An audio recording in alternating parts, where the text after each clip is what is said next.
మొదటి పట్టణము. మేము దుష్టులమై పాపములు అపరాధములు చేసితిమి. దానియేలు గ్రంథము 9వ అధ్యాయము 4వ వచనం నుంచి 10వ వచనం వరకు. దానియేలు గ్రంథము 9వ అధ్యాయము 4వ వచనం నుంచి 10వ వచనం వరకు. నేను నా ప్రభువైన దేవునికి ప్రార్థన చేసి నా ప్రజలు పాపములను అతని ఎదుట ఇట్లు ఒప్పుకొంటిని. ప్రభువైన దేవా, నీవు మహితాత్ముడవు, నేను నిన్ను గౌరవించుచున్నాను.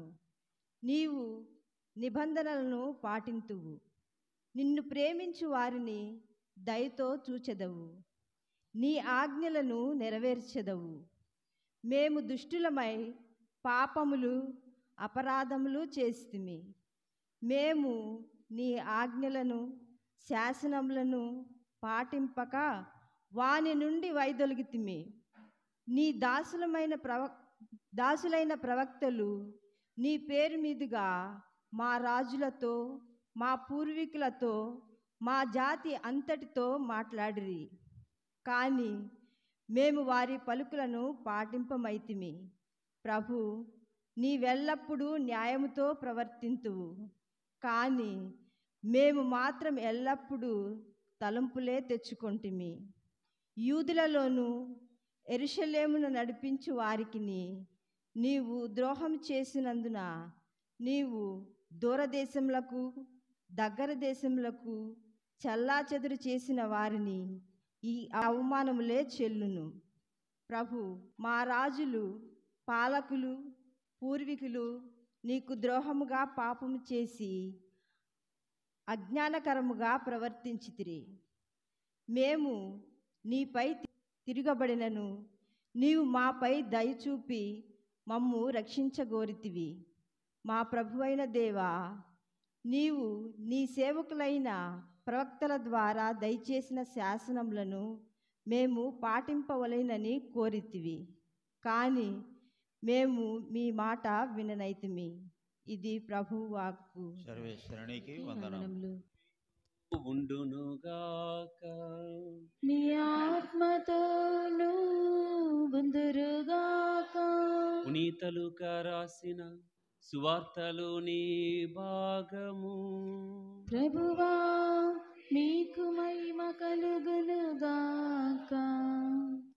పునీత లూకా రాసిన సువార్త 6వ అధ్యాయము 36 నుండి 38వ వచనం వరకు. ఆ కాలములో యేసు తన శిష్యులతో ఇట్లనెను: మీ తండ్రి వలె మీరును కనికరము గలవారై ఉండుడు. పరులను గూర్చి మీరు తీర్పు చేయకుడు, మిమ్ము గూర్చి తీర్పు చేయబడదు. పరులను ఖండింపకుడు, అప్పుడు మీరును ఖండింపబడరు. పరులను క్షమింపుడు, మీరును క్షమింపబడుదురు. పరులకు మీరు వసగుడు, మీకును వసగబడును. కుదించి అదిమి పొర్లిపోవు నిండు కొలమానముతో వసగబడును. మీరు ఏ కొలతతో కొలుతురో ఆ కొలతతోనే మీకును కొలువబడును అని యేసు పలికెను. ఇది క్రీస్తు సువిశేషము. స్తుతి కలుగునుగాక.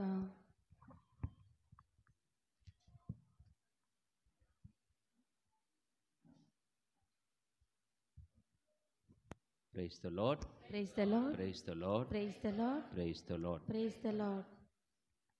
ప్రియమైన సహోదరి సహోదరులారా, అది దట్టమైన అడవి ప్రాంతం.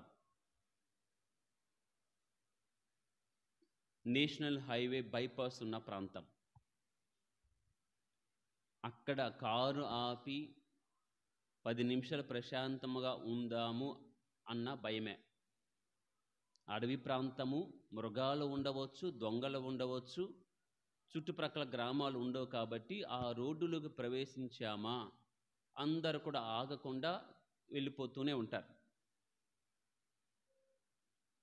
అయితే దంపతులు కారులో వెళుచూ ఉండగా అకస్మాత్తుగా కారు ఆగిపోయింది. అదే రోడ్లో, అదే అటవీ ప్రాంతంలో. ఏమి చేయాలో అర్థం కాలేదు.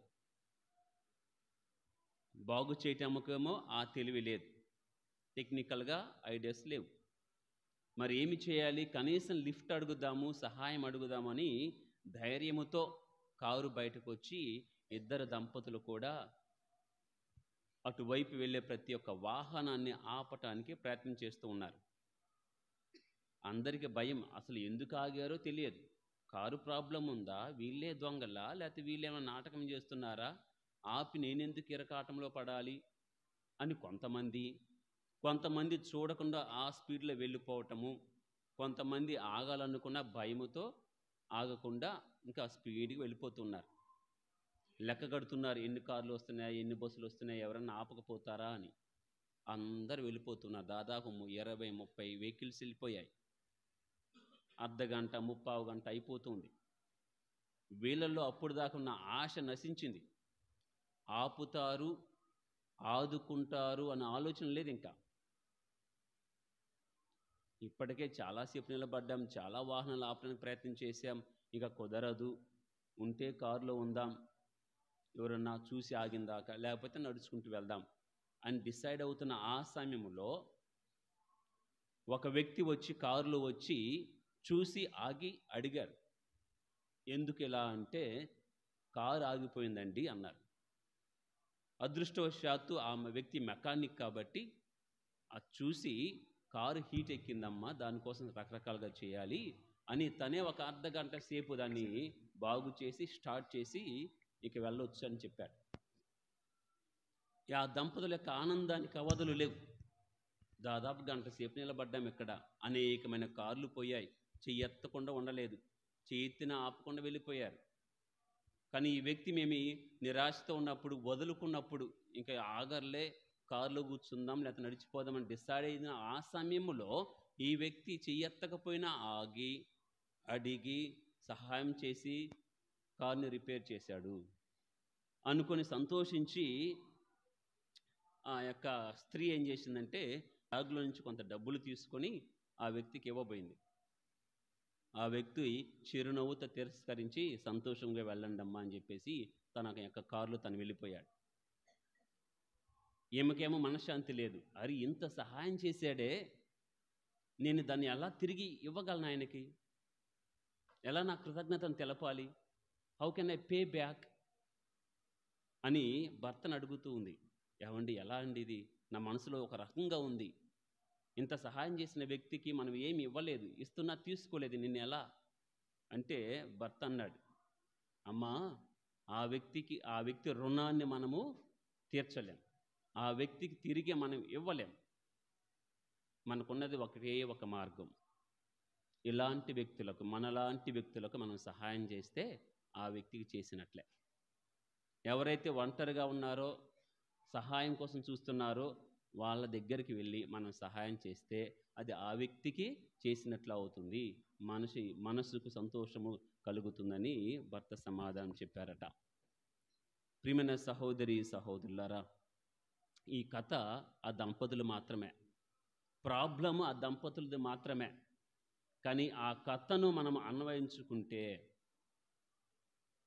కారు ఆగి రిపేర్లో ఉండి నడి రోడ్డు మీద పడినది మనమే అని ఆ పాత్రలో మనం చూసుకుంటే, ఎంత ప్రయత్నించినా, ఎంతమందిని అడిగినా కానీ ఎవరు కూడా ఆగినది లేదు, సహాయం చేసినది లేదు. ఆ తత్వంలో నిన్ను నువ్వు చూసుకోగలిగితే, నువ్వు అడగక ముందే నీ అక్కలను ఎరిగి వచ్చి సహాయం చేసి వెళ్ళినవాడు నీ దేవుడు. మరి ఆ దేవునికి ఆయన ప్రాణం అర్పించాడు, రక్తం ధారపోశాడు, మోక్ష మార్గాన్ని నీ కోసం తెరిచాడు. నీ కోసం త్యాగం చేసిన ఆ వ్యక్తికి నువ్వు ఎలా రీపే చేయగలవు? ఎలా తిరిగి ఆయన రుణాన్ని తీసుకోగలవు? దేవుని రుణాన్ని మనం తీర్చుకోగలమా? లేదే.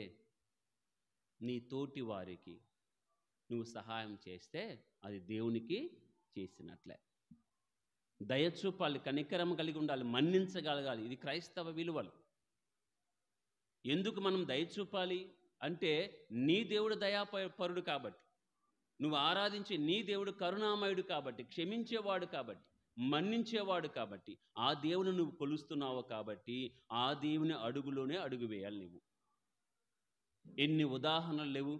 ఒక తల్లి ఎదురుగా వస్తుంటే ఏడుస్తూ వస్తూ ఉంటే ఆమె అడగకపోయినా, సమాజం అడగకపోయినా ఆగి చూసి దయతో జాలితో ఏడవద్దమ్మా అని కుమారుని తిరిగి అప్పగించాడు. 3 రోజులు వాక్యం అయిపోయిన తర్వాత ఆలకించిన తర్వాత వారిని చూసి జాలిపడి ఆకలితో పంపించకూడదని అద్భుతాలను చేసిన వ్యక్తి. రోడ్డు ప్రక్కన ఉన్న వ్యక్తి అయి పెద్దగా అరుస్తూ ఉంటే ఆగి జాలిపడి వెంటనే సహాయం చేసిన వ్యక్తి. అందరు కూడా గుంపులు గుంపులుగా ఎదురుగా వస్తూ ఉంటే వారిని చూశాడు. కాపర్లేని మందల వలె ఉన్నారు, హృదయం నాకు తరిగిపోతూ ఉన్నది అని వాళ్ళకి బోధ చేసిన వ్యక్తి. ఎన్ని ఉదాహరణలు ఉన్నాయి. నీ దేవుడు దయామయుడు అని చెప్పుటకు. నీ దేవుడు దయామయుడు కాబట్టి నీవు కూడా అదే మార్గంలో ఉండాలి. దేవుని యొక్క అలవాటు, ఆ గుణాన్ని నీవు కూడా అలవర్చుకోవాలి. ఇది మొదటిది. రెండవది, ఆ దయామయుడే ఆజ్ఞ ఇస్తూ ఉన్నాడు, నా వలె మీరు కూడా కనికరమ కలవారై ఉండండి. లూకా సువార్త 6:36లో నేటి సువార్తలో అదే ఉంటుంది. ఒకసారి చదవండి. మీ తండ్రి వలె మీరును కనికరమ గలవారై, ఇది దైవాజ్ఞ. దేవుడు దయామయుడు మాత్రమే కాదు, ఆ దయామయుడు చెప్తున్నాడు, నా వలె మీరు ఉండండి. నన్ను ఆరాధిస్తున్నారు కదా, నా వాక్యాన్ని ఆలకిస్తున్నారు కదా, నా వలె ఉండండి. ఇది నా ఆజ్ఞ. ఆ దేవుడు 10 ఆజ్ఞలు ఇస్తే ఈ దేవుడు కనికర పూరితుడు ఇటువంటి ఆజ్ఞలు ఇస్తూ ఉన్నాడు. కనికరం కలిగిన వారుగా, మన్నించేవారుగా, తీర్పు చెప్పేవారుగా అలా ఉండకండి. కనికరం కలవారుగా, దయాపూరితులుగా, క్షమించే వాళ్ళుగా ఉండండి మీరు. Praise the Lord, praise the Lord. మొదటిది, ఎందుకు దయామయులుగా మనం ఉండాలి? కనికరం చూపాలంటే నీ దేవుడు దయామయుడు కాబట్టి. రెండవది, ఆ దేవుడే ఆజ్ఞ ఇచ్చాడు కాబట్టి, ఆయన మాటలు పాటించాలి కాబట్టి ఖచ్చితంగా మనం దయామయులై ఉండాలి. మూడవది, ఆ దయామయుని దయను నువ్వు పొందుకున్నావు. రోమపత్రిక 3:23లో ఉంటుంది, మానవులందరూ కూడా పాపం చేసి దేవుని మహిమను పొందలేకపోయారట. Praise the lord. మానవులందరూ అనగా నీవు కూడా ఉన్నావు. రోడ్డు మీద పడిన జీవితం నీదే, పాపములో కూరుకుపోయిన జీవితం నీదే. ఆ దేవుడు క్షమించకపోతే, నువ్వు పాపం చేసిన ప్రతిసారి మన్నించకపోతే ఈరోజు మనం ఉండేవాళ్ళము కాదు. పాపానికి తగిన శిక్ష వెంటనే విధిస్తే ఏ మానవుడు కూడా బ్రతికి బట్ట కట్టలేడు. మనం ఉన్నాము అంటే ఆయన దయ, మనం జీవిస్తున్నామంటే ఆయన దయ. పాపం మీద పాపం చేస్తూ ఉన్నా కానీ మన జీవితం కొనసాగుతూ ఉందంటే ఆయన కనికరం. నువ్వు పొందుకున్నావు కాబట్టి నీవు కూడా మన్నించాలి, నీవు కూడా దయను చూపాలి. నాలుగోది, ప్రియమైన సహోదరి సహోదరులారా, దేవుడు కోరుకుంటున్నాడు, చెప్తున్నాడు, నువ్వు దయను చూపావా, నేను కూడా దయను చూపుతా. నువ్వు కఠినముగా ఉన్నావా, నేను కూడా కఠినముగా ఉంటా. ఒకసారి చదవండి, యాకోబు రాసిన లేఖ 2వ అధ్యాయం 13వ వచనం.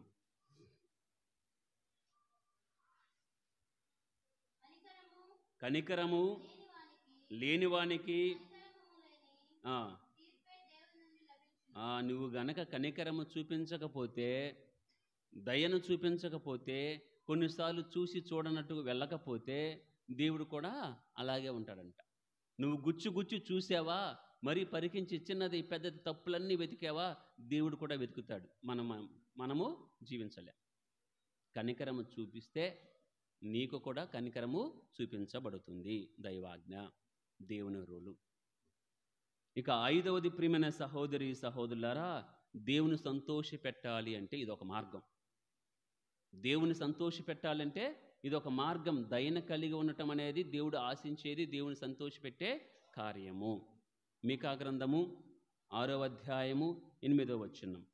మీకా 6:8. మేలైనదేదో ప్రభువు నీకు తెలియచేసి ఉన్నాడు, నీవు న్యాయము పాటింపుము. కనికరముతో నువ్వు న్యాయాన్ని పాటించు, కానీ దానిలో కనికరాన్ని చూపించు. తప్పు చేసే ఇది పద్ధతి, ఇది రూలు. అతిక్రమించినప్పుడు న్యాయం ప్రకారం నీకు శిక్ష ఉండాలి, న్యాయాన్ని పాటించు, కానీ ఆ శిక్ష ఇచ్చే దానిలో కనికరాన్ని చూపించు. Praise the Lord. తద్వారా ఇంకా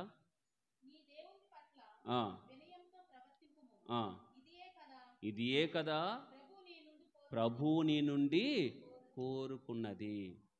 praise the Lord, praise the lord.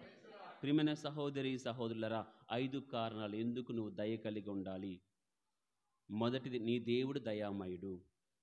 రెండవది, ఆ దయామయుడే ఆజ్ఞ ఇచ్చాడు, దయతో ఉండండి, నావలే ఉండండి. మూడవది, నీవు దేవుని దయను పొందావు కాబట్టి, నీవు కూడా పాపాత్ముడు కాబట్టి, మా ప్రభు మన్నిస్తున్నాడు కాబట్టి నువ్వు మన్నించాలి, కనికరించాలి. నాలుగవది, అలా చేస్తేనే నీకు కూడా దేవుడు చూస్తాడు, అలా చేస్తేనే నిన్ను కూడా దేవుడు మన్నిస్తాడు. ఐదవది, ఈ మొత్తం మీద కూడా దేవుని సంతోషపెట్టే కారణము అది అవుతుంది. సంతోషపెట్టిన వారము మనం అవుతాం. Praise the Lord, praise the Lord, praise the Lord. ఇటువంటి దయాద్ర హృదయములను మనల్ని చేయమని, మన్నించే మంచి మనసును మనకు దయచేయమని ఆ దయామని వేడుకుందాం. దేవుడు మనకు సహాయం చేయను గాక.